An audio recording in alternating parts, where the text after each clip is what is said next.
Hello, I'm Charles from Charles in Photography. Today, we're half an hour from sunset on the banks of the Pine River. But we're not going to see sunset today. We've got a storm coming from the west, which is the direction that my camera's facing here. And today what we're going to photograph is what you can see in the foreground here. We've got this big mangrove tree and this big branch that's just lying across here. The tide's going out. With this overcast sky, our sky through the mangroves here isn't going to be that blown out. Like always, I'm using my Nikon D500, and today I've got my Tokina 11 to 20mm f2.8 lens. No filters, there's no need for this here today. Because if I was using an ND grad here to actually darken the sky through the mangroves, I would actually be darkening the mangroves as well. So I can try to control the exposure in the sky in Lightroom. I just have to make sure that I don't blow the highlights out too much. So my settings are ISO 400, f8, and the shutter speed at the moment is saying 1/40th, but we're losing a bit of light, so that might change very quickly. I'm shooting on auto white balance, and as you can see, I'm actually shooting at around chest height today. Shooting down low here today isn't an option because it's not going to give me what I want. And I don't want to shoot too high, but about this height I'm actually getting a nice view of the mangroves here. So I'm going to put in live view just to make sure my framing's right. And I'm actually going to focus, you can see on the screen here, I'm actually going to focus on the tree trunk. So I'll bring the focusing point to the tree trunk. That's it, focus. Now take it off live view, and it's telling me I'm actually quite a bit underexposed. I'll come down to 1/10 of a second, and I've got a 2-second timer delay on my camera. Well, that looks quite nice, but it's showing me that my sky is actually quite blown out. So I don't have a lot of depth of field here. Everything is about in the same line. So I could actually easily come down on this lens to f5.6, which is going to mean that I can actually use a faster shutter speed. So I've gone down to f5.6, 1/50th of a second. Wow, that looks really nice. Now the foreground is a little bit dark, but there is no wind. You can see with the other camera, it's over there recording our scene here. So I could actually quickly take a bracketed set of images just to actually give me that foreground detail. So we'll do that very quickly. So I'll give me a 3-shot with a 1 stop in between. That looks much better. Now I do know, and I've talked about this before, I do know some people don't like HDR because they don't understand how to actually process a HDR image. But for a scene like today, there's no movement. Why just take an exposure that's right for the sky and it's so dark in the foreground, and then when you go home having to lighten up all your foreground? So that looks great. So this is my setting. So I've got 1/80th for the underexposed image, 1/40th the correctly exposed, and 1/20th for the overexposed image. And the overexposed image is actually going to be for my foreground. Now I'm very used to actually taking a 3-shot bracketed just to make sure I don't blow out the sky. But when there's not much difference between the sky and the foreground, you can actually just shoot a 2-stop bracket. 1 stop for your exposure that's correctly exposed, and then 1 stop over just to count for your foreground. But because my sky is actually quite a lot different from my midground to my foreground, I prefer to do a 3-shot bracket. Now that looks really nice. There's no need for me to take another photo from this spot. But what I'm going to do before I move, I'm actually going to zoom in a little bit, and what I want to do is just highlight that tree trunk from this distance. So now I've actually got the tree trunk and just 3/4 of the branch coming down on the front here. So this looks very nice. I'll take the bracketing off, and this is just going to be a test shot. Well, I can actually see that looks really good. Foreground's a bit dark, as you can see, but in our bracketing we'll actually get rid of that very quickly. Now to show you what just a 2-image bracket would look like, I'll actually come here and I'll do 2 shots. So on my setting here it shows +2, which means correctly exposed, and then 1 that is overexposed. So this is the correctly exposed image, this is the overexposed image, and now this is the HDR image. Before we lose too much light, let's move around a little bit and try to get a different composition. Let's move very quickly, photograph one more here, and then we'll actually move back a little bit further up the creek. So you can actually see where my camera is now. This looks really good, but you can see the branches coming down low here. So what I'm going to do is I'm actually going to bring this one down a little bit more, just so I get a more low level feel. Now, believe me, it's not much fun working in a swamp, in a very muddy area. And I'm covered in Aerogard because the mozzies here are just relentless. Wow, that looks so nice. You see that I'm actually tilting the camera down? The reason I'm doing that is with an ultra wide, you've got to remember that when you're shooting straight, you don't have much distortion unless you've got big buildings or big trees on the edge, and they'll have a tendency of tilting in. But when you tilt down or up, you're exaggerating the distortion of your image, and this is exactly what I want to do here. So I'm going to tilt down, and it's going to exaggerate. It's actually going to stretch this tree branch here. It's actually going to look really cool. So what I want to do is I've got to make sure that I keep my horizon straight. That looks really good. Bring my focus point up, and I'm focusing on the branch about halfway in. Take a shot. That's pretty dark. Come back up. I'll actually go to f4.5, and I'll raise my ISO to ISO 500, just because we're losing light. And don't be afraid to raise your ISO. Modern cameras, you can actually lift your ISO quite high, because the secret is, people say you've got noise when you raise your ISO. Well, that's half correct. The reason people say that is because they're not shooting a correctly exposed image. So if your ISO is, let's say, at ISO 800, but your image is well exposed, you're not going to see that much noise. Just think, when you're shooting wildlife, like I shoot a lot of wildlife, birds in flight and all that, and my ISO will easily range between ISO 1000 to ISO 2500. And there's not a lot of noise. Why? Because my images are correctly exposed. So if it's good enough for wildlife, why isn't it good enough for landscape photography? So just think about that. Raise your ISO and keep your exposure correct. So we're going to raise it to ISO 640.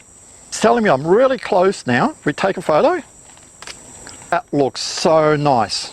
See in the photo, you can actually see there's a little creek and this branch is just coming out in front here. This looks so cool. Now let's look at my highlights. Yep, the highlights are blown a little bit, but if we had a blue sky behind here, we wouldn't actually have the detail of the leaves. But seeing like this, it's like having a white background in your image. You can see all the leaves, all the tree branches and all that. It's just really, really nice. So what I'm going to do for this shot, I'm actually just going to take a 2-shot bracket. Now I'm looking on here on the histogram, and it's showing me that the underexposed image is quite dark. Highlights are hardly blinking. The image is actually quite light. This is the single shot image, unedited and now edited. Now here is the 2-shot image. So this is the correctly exposed, this is the overexposed image, and this is what the HDR image looks like. Just slightly different. That's it. I'm really happy here. It's around 20 past 6. The storm's on its way. I'm very happy with what I've gotten here. Now, let's pick up our gear and we'll set ourselves a little bit further up the creek. I can tell you it's very muggy here. 6:30. We've actually moved to our new location here, and it actually looks very nice. Now, I'm actually going to take it at a couple of different focal lengths. The first one's going to be just about 11mm, because I actually want, there's that little creek there, there's hardly any water in here, but it actually looks really nice. Now, I'm here today, but maybe in a couple of months' time, when I can actually have the tide about 2/3 high, at about this time of the day, I'll come back here, do another video, and show you what it looks like in this area at near low tide, and also when there's quite a lot of water around, and you'll see that the scene will be very different. The little creek here, I actually want to go from the middle of the frame, and it's actually going to go towards the right hand side here. Now it looks really nice. So lock on focus. Whenever you move, make sure you reset your camera, because I've taken a bracketed set down there, so I've got to make sure it's all set up. So losing a lot of light, let's go up to ISO 800. We'll stay on f4.5 and we'll take a shot at 1/40th of a second. Now that is very dark. So we'll come down 1/8 of a second. That looks really good. The foreground's still a little bit dark, but my highlights are blinking just a little bit, not too much. So you can see this is the image now from the camera, and now this is the image edited, just a single shot. Now let's see what happens if I actually drop it down even lower than 1/8. So we'll come down to 1/5 of a second. Oh, that's so nice. Our highlights are blowing a little bit more. Gee, the foreground detail here is just so nice. So now I'll put the camera in live view and let's zoom in just on the tree trunk here. This looks quite nice. I'll tilt the camera up a little bit.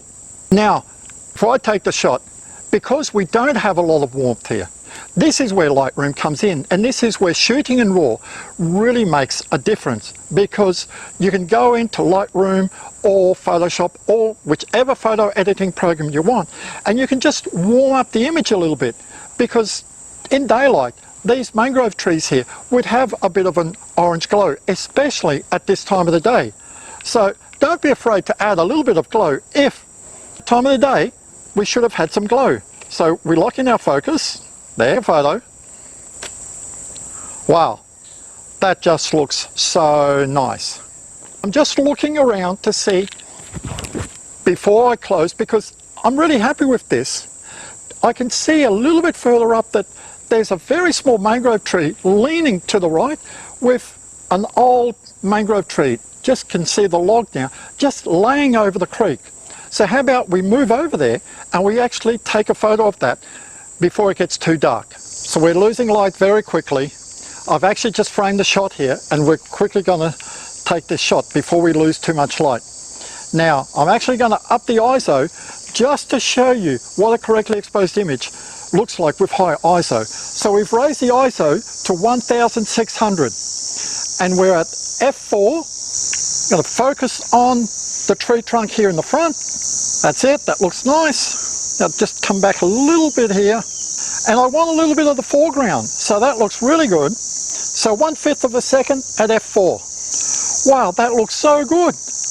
The highlights are a bit blown, but I can actually see a really nice, and what's actually helping this, I've actually got a lume cube just highlighting because it's actually getting quite dark, and this lume cube is actually lighting up the foreground here, which is actually giving us some help. So I'll actually come down to 1/8. There's no need to go any higher than f4 for this, because the background is quite dark and it's not really going to be in focus. So it's better just to leave it a bit blurred. That looks really good. I am really happy with this. So this is a bit different to what I normally shoot, and forgive me if it's another sort of mangrove scene. I know in Australia, like on the East Coast, we have a lot of mangroves, but there's places around, like if you live in the interior of Australia, or if you live overseas, that you don't get the chance of actually being out and photographing in this situation. So I thought I'd sort of show other people what it's like to actually photograph. It's not a swamp, but like in a tidal zone. And there's challenges involved as well, because you've actually got bright areas and very dark areas, and you've got to try to compensate as best as you can. But what I love about mangrove trees is that they're not just straight up. Like if you go into a forest, a lot of the trees are just straight up. But here, the mangroves, they just grow in any direction. They'll spin to the left, they'll spin to the right, they'll be wiggly up like this one here, and they can take any shape or form. So this is the beauty of this, that you can really come out with a couple of really nice compositions like we did today. And as you saw, it wasn't that hard. You've just got to put your thinking cap on, and before you take the photo, like I always say, before you put it on the tripod, walk around and just see which way would actually be your best composition. Like I say, sometimes down low is quite good, sometimes up high, sometimes around waist high, chest high. It just depends on your scene. So I hope this video has helped you, given you some more ideas on landscape photography, and also not to be scared about using a high ISO. You saw in the pictures, they came out very well. A little bit of grain, but that's fine. It just actually matches the mood of what we're actually photographing. Like a little bit of grain in this is actually going to help. It's going to sort of make the image more realistic. And this is my type of photography. I like to keep it real.